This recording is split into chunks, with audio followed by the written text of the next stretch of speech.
Okay, so it's recording. Say again what you just said.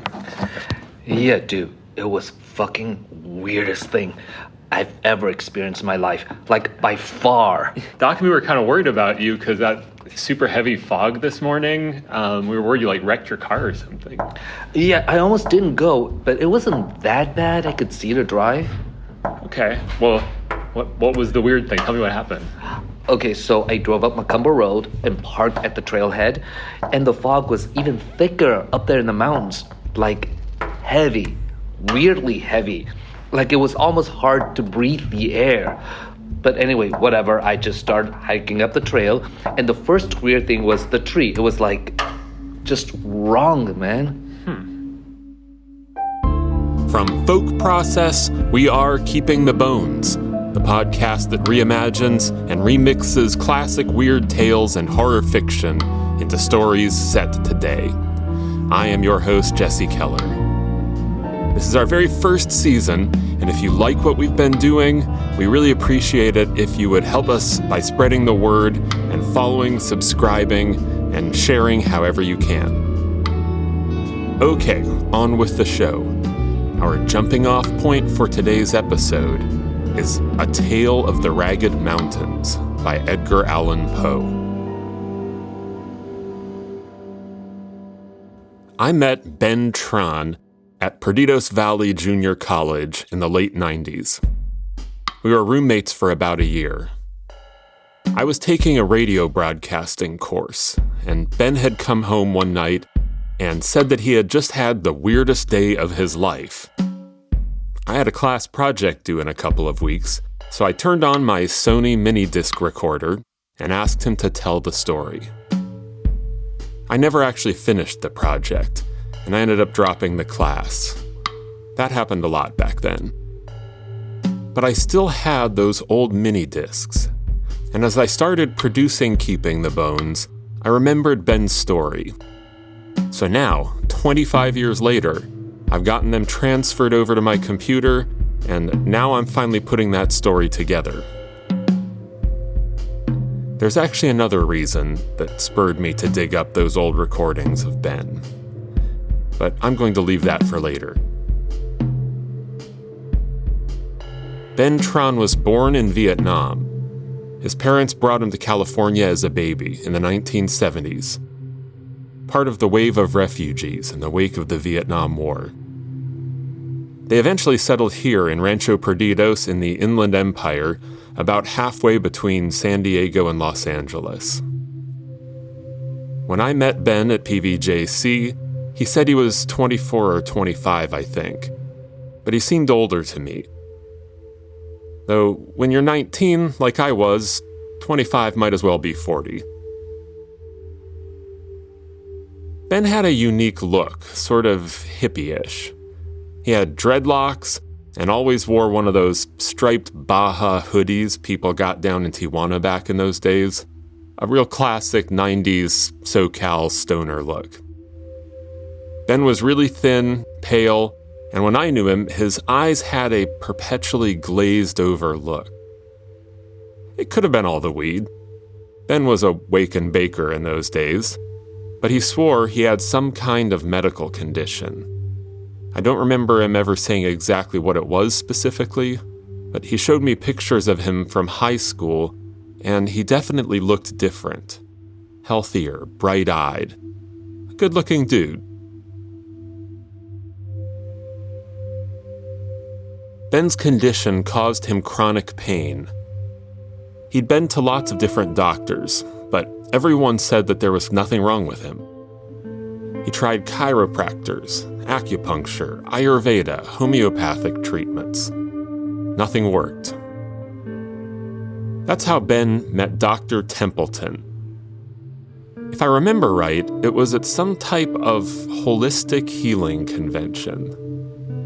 I never got a straight answer to exactly what, if anything, John Templeton was a doctor of. I'm sure it wasn't medicine, or exactly what treatments he was giving to Ben. I think it had something to do with magnets and low-volt electricity. Anyway, Ben said it was the only thing that seemed to give him some relief. Doc, as we used to call him, used to come over to our apartment almost every night for treatments. And to just hang out, too. Even though he was a lot older than us. In his 50s, maybe?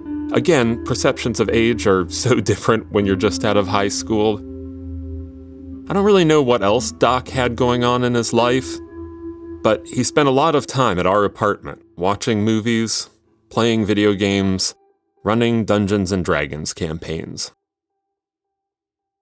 Ben used to like to go for long hikes in the mountains around Rancho Perdidos, up in the oak and pine woodlands that ring the valley. Most days he left a little after dawn, hiked for an hour or two, and came back to shower and head to class. But after leaving that day on a foggy morning, he didn't come back, and I went to class without him. He wasn't there when I got home either. It was dark by the time he finally got back to our apartment, and Doc had already arrived. Doc was on the couch playing video games on our beloved PlayStation 1 when Ben came in and said he had the weirdest day of his life. I should have asked Doc to turn off the game, but, well, this was 25 years ago, and I was still new at this, so please forgive the audio quality. There was a weird tree. What was weird? A palm tree. Okay. So I got out there to the trailhead. It was still foggy as fuck. I hiked through the fog for a while, an hour maybe. It was just really quiet, like really quiet. And the air felt super heavy, like hard to breathe. I was getting winded, so I sat down by the tree, took a break, and also, burn one down, right? Of course, yeah. And halfway through the day, I noticed it. The tree was a palm tree. Kind of weird. You usually don't see palm trees up here in the mountains. It's all live oak, pine trees, manzanitas, and not really palm tree country. And while I was sitting there, I look over and I fucking jump because there was this huge snake. Oh, dude, a rattlesnake? No, dude, like a python. A huge-ass python, like 10 feet plus. Give me a break, dude. There's no pythons. Like a Burmese python. Dude, swear to God. How would a Burmese python even, get up into those mountains? Can they even, survive out there? I don't know, but it was huge. I assume, it was someone's pet snake that escaped or, they didn't want it anymore and set it loose. Okay. But I just backed the fuck up. Whatever, dude. I kept on hiking, and there's more palm trees and ferns, all kind of plants I don't even recognize. I go up there a lot, and I know it pretty good, but it's a bunch of stuff that I've never seen before.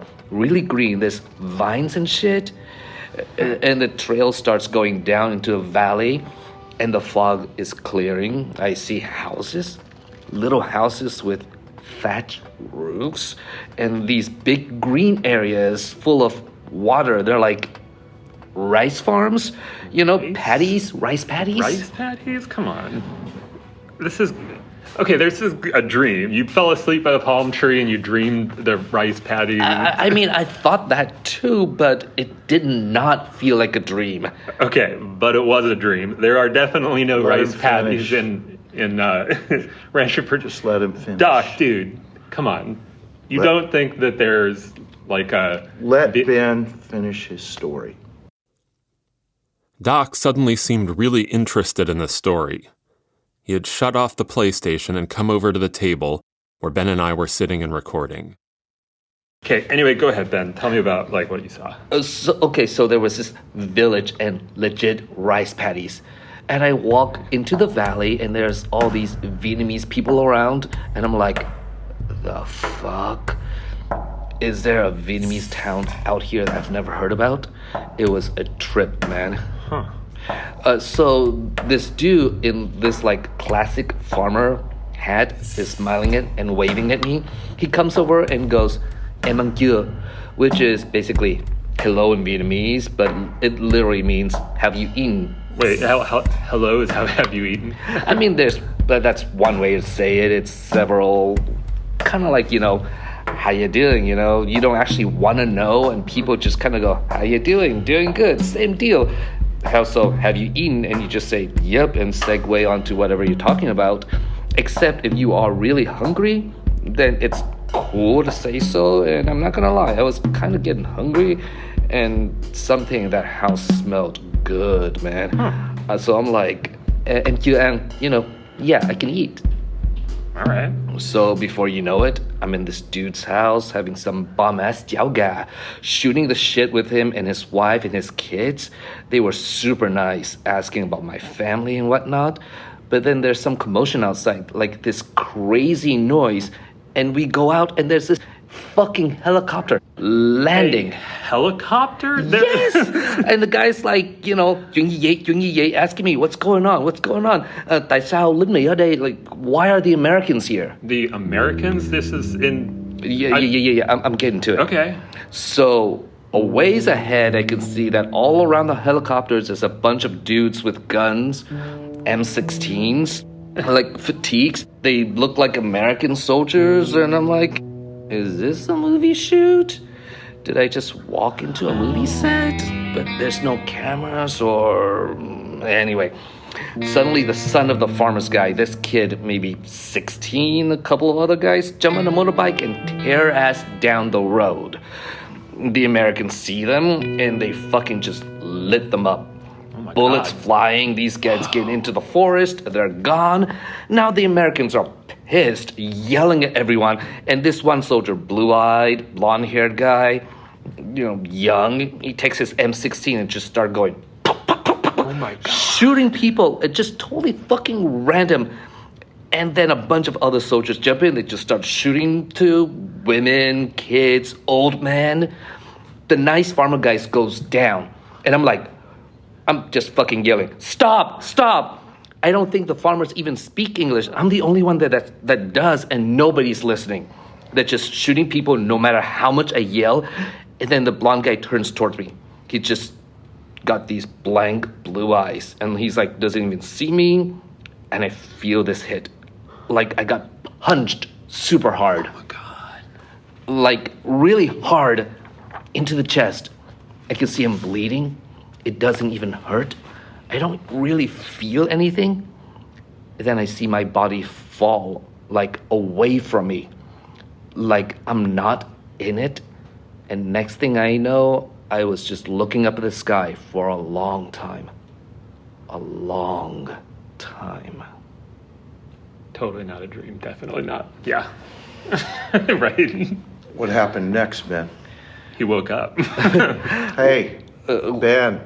I just laid there feeling like nothing. Like strong nothingness. And then there was this jolt, like an electric shock. I once stuck a fork in an outlet when I was a kid, and it felt like that, like, ah! Then I got up. I was still in the village. There were these dead bodies everywhere, and I was in this daze. I didn't feel anything about it. I just walked up the trail. I remember seeing that palm tree. No snake. And then I felt another shock, like, a jolt. And then I started to come out of it, back into the world. It was late, getting dark. I almost couldn't see the path. I got back into the trailhead and my car. Then I drove here. That's it. That's the story. That's crazy, man. I mean, it really did not feel like a dream. I don't know. I guess? It wasn't a dream. What? Huh? I absolutely do not think it was a dream. I have no idea what it was exactly, but it's not just a dream. Okay. Okay, you guys are both fucking with me now. Come on. I'm not fucking with you, man. I swear. Me neither. I don't think it was a dream. Not exactly. I don't know what it was, but not a dream. Okay, if it's not a dream, what? Wait, hang on. I gotta go back to my Doc? place for a minute. I'll be right back. Just hang on. Okay. Doc left in a hurry. When he came back, a little while later, he was carrying a photo album and a small canvas painting. Doc was an amateur painter, landscapes and stuff. He set the canvas on the table, turned it around, and showed it to us. A painting of rice paddies and thatched huts. Yo, that's exactly it. Like, that's the place. What? How did you? I mean, Now, have a look at this. He flipped through the photo album. There were pictures of Doc as a young man. He turned a page, and there was a picture of him in Marine fatigues with an M16. Whoa. That was me, 1967, in Da Nang. He turned the page to another picture of himself, this time with his arm around the shoulder of a young Vietnamese man, both of them smiling for the camera. Holy shit. Wow. Oh my God. Yeah. Yeah. The young man looked almost identical to Ben Tran. Like the younger, bright-eyed Ben Tran from the pictures he had shown me from before the onset of his condition. There was a long silence. Then Doc pulled out another picture. One that was tucked behind the picture of him with the guy that looked like Ben. It showed the same young man lying on the ground, pale, glassy-eyed. None of us knew what to say. This guy was Vu Han. He worked with us as a translator. I knew him for about a year. He was a really good kid, good friend. He was with us when we went out to this village, Thuy Bo, and it went like Ben just said. Shit, man. There had been an ambush the day before. Even though we thought the village was friendly, Han, my buddy Han, he went out ahead to talk to people about it before we all showed up. And then Huey dropped us all in, and those two guys rode off. And someone figured they were VC, maybe the guys who planned the ambush. But otherwise, the village was mostly, women, children, old folks. Shit, man. It went just like Ben said. Private Steiner was the one that opened up first. And yeah, he was indeed a blonde-haired, blue-eyed fellow. Then the other guys joined in. Han was yelling for them to stop shooting. And in all the screaming and confusion, somebody hit him too. I guess it was Steiner, probably. I always figured by accident, but yeah. That was 30 years ago. I haven't told a single person about it since.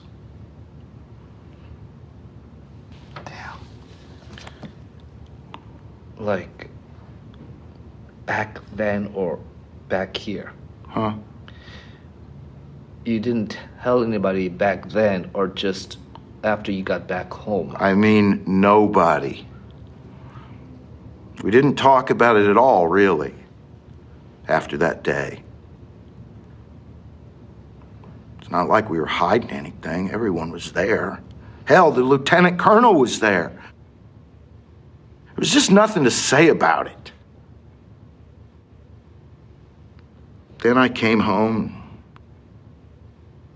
Life happened.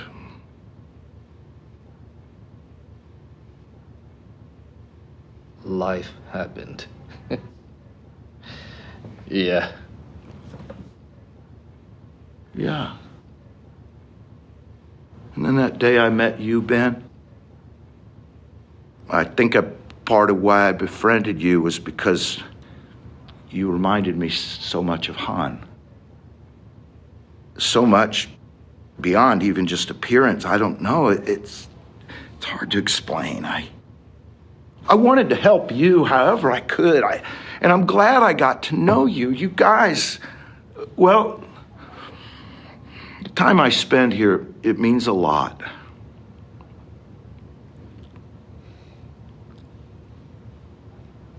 Ben, You were there.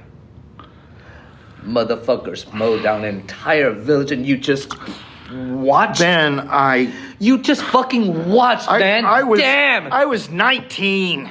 It was war. Kill or be killed. That's why what my CO always said. It was us versus the good. Us versus them.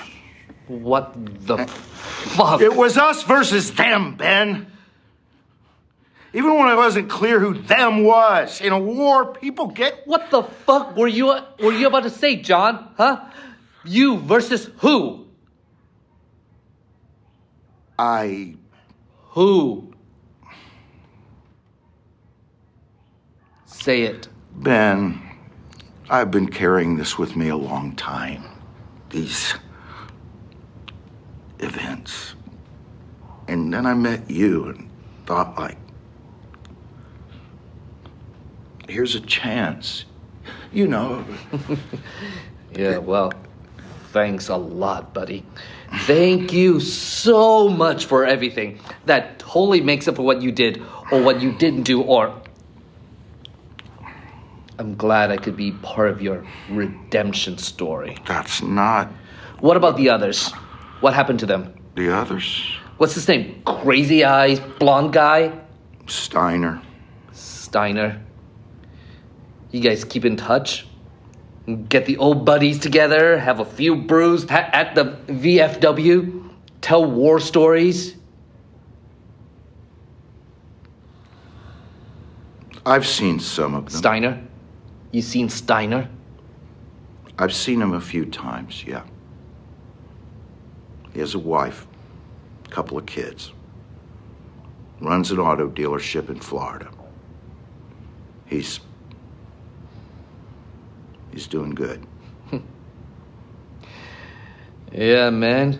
You know, that farmer had a wife, couple of kids too. I don't think they're doing good.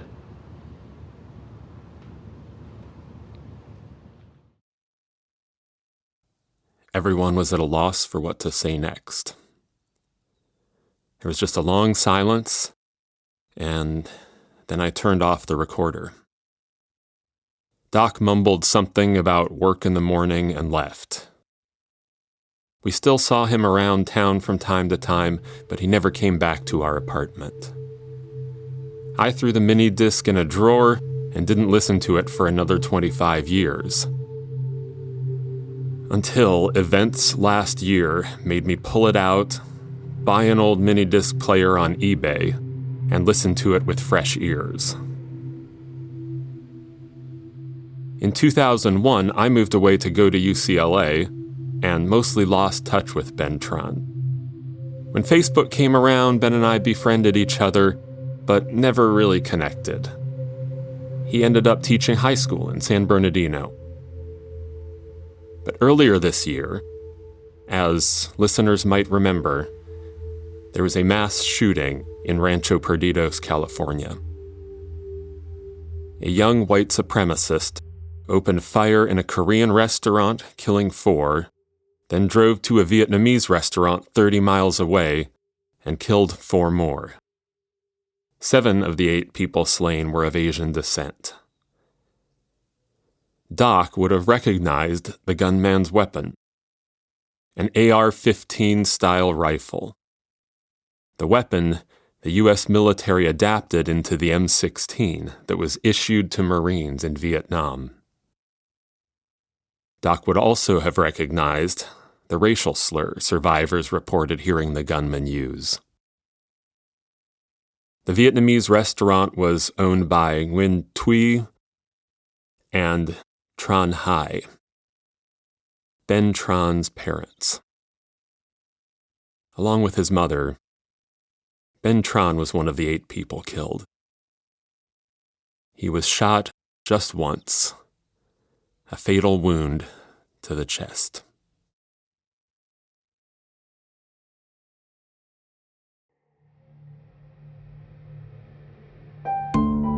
Thanks for listening to Keeping the Bones. This episode was adapted and produced by me, Jesse Keller, with huge help from Tommy Lim and Abby Watt. The voices you heard today were Alexander Nguyen, John Polak, and me. This is usually the point where I ask you to support and follow our show, and we certainly do appreciate that. But given the heavy subject matter we just explored in our reimagining of the Edgar Allan Poe story, A Tale of the Ragged Mountains, I'd like to instead ask that you please consider heading over to stopaapihate.org and find out more about how you might be able to help fight against the many very real tragedies that inspired the imagined tragedy you just heard. We will be back soon with another story.